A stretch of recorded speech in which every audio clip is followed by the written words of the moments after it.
On Sundays, stadiums are packed all over the country.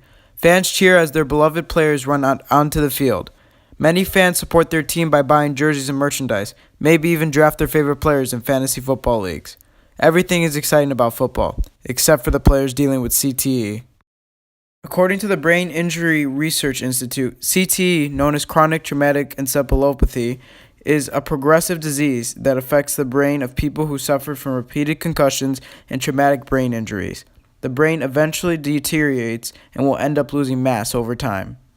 Some of the common symptoms include memory loss, confusion, impaired judgment, depression, difficult with balance, and gradual onset of dementia.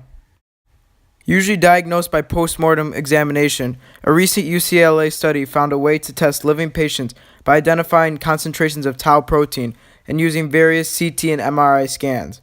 However, as of right now, there is no medication or therapy to cure CTE. CTE has become a major issue in the last decade, as it has been linked with injuries suffered from various NFL players. Recent scientific studies have led researchers at Boston University to examine 111 brains of former NFL players. In this study, they discovered that an overwhelming 110, or 99%, of those brains had evidence of CTE. This reveals that CTE has been an issue that the NFL has faced, especially in the media, and that NFL players are at huge risk from repeated hits to the head.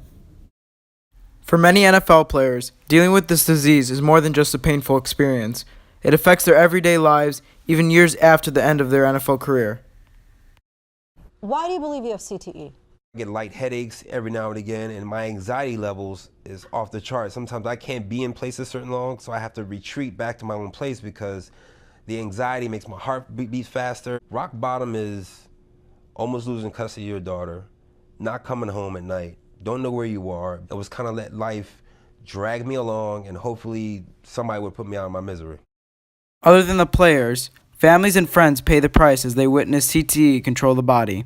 Emily Kelly, wife of former NFL player Rob Kelly, wrote an article published in the New York Times describing the progressive change in her husband's health and behavior. She admits that it seemed like one day, out of the blue, he stopped being hungry, and often he would forget to eat. I'd find full bowls of cereal left around the house, on bookshelves, or the fireplace mantel. The more friends and family commented on his gaunt frame, the more panicked I became. By 2016, he had shrunk to 157 pounds. That's right, my 6'2" football player husband weighed 157 pounds, down from around 200 when he was in the NFL. People were visibly shocked when we told them he had played the game professionally. Screen to Joe Mixon, showing his patience. Goes underneath, and he is... Another factor in the diagnosis of CTE is that some offensive players experience illegal hits from linebackers or linemen, often when defenseless, that leave them with immediate concussion symptoms and the risk of suffering long-term paralysis. Just last year, Green Bay Packers wide receiver Davante Adams suffered a helmet-to-helmet blow from Chicago Bears linebacker Danny Trevathan and was immediately sent in a stretcher to the hospital. Rodgers it's a screen. Up the middle screen to Adams. Ooh, he got popped in the face. Oh my Mouth guard comes out, and they're asking for help right away. Jim, oh no. And a flag. This epidemic has made fans rethink the game of football. More than 1 in 5, 23%, say their interest in professional football has decreased in recent years, up from 13% in 2012. In fact, TV ratings for NFL games dipped 9% last year, according to CNN.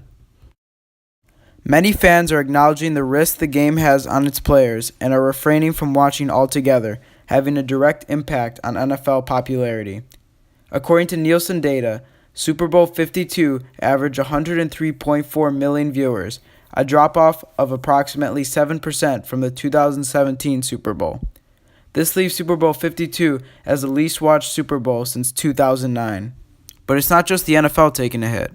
Parents are fearful to allow their children to participate in football, and an HBO poll found that 44% of parents with sons under 18 were less likely to let them play football since recent CTE discoveries.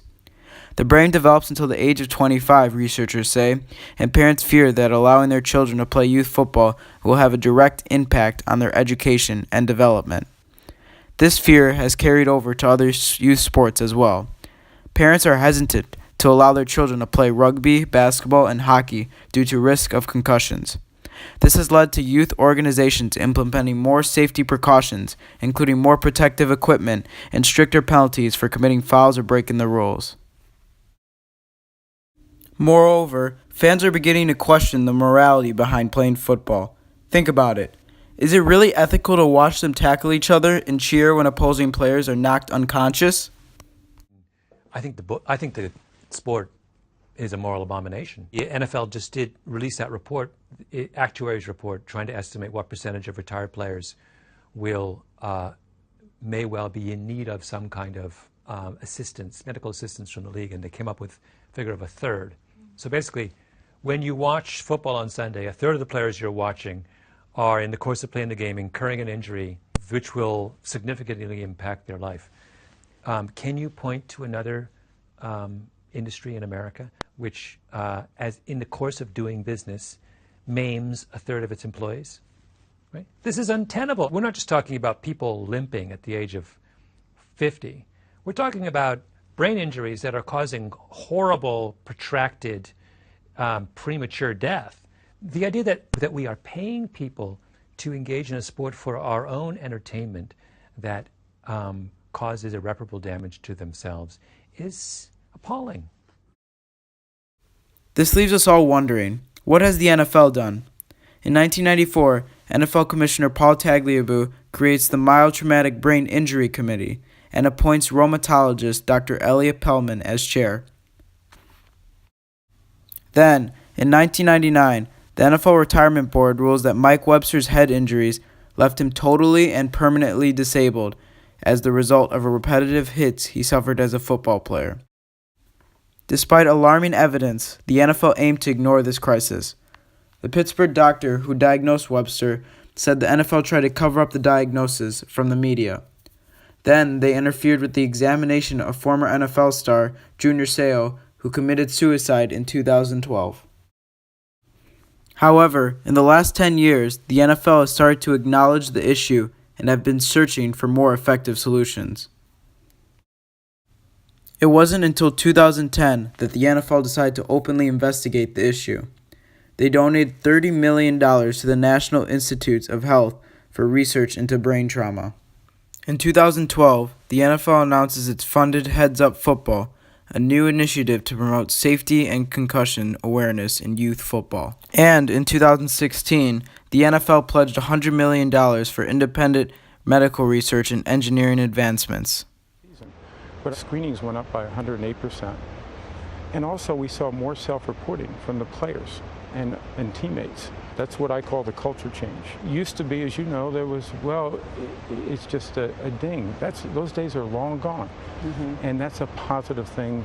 Dr. Alan Sills, the NFL's chief medical officer, states that as the research community continues to explore these critical questions, the NFL has made real strides to try to better protect our players and reduce contact to the head, including implementing data-driven rule changes intended to eliminate potentially dangerous tactics and reduce the risk of injuries, especially to the head and neck, enforcing limits on contact practice, and mandating ongoing health and safety education for players and training for club and non-affiliated medical personnel.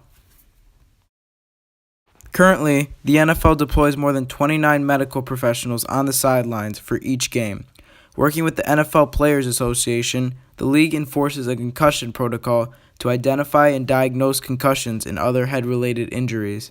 Also, the NFL is working with the company VCs to make helmets that reduce the severity of head impacts.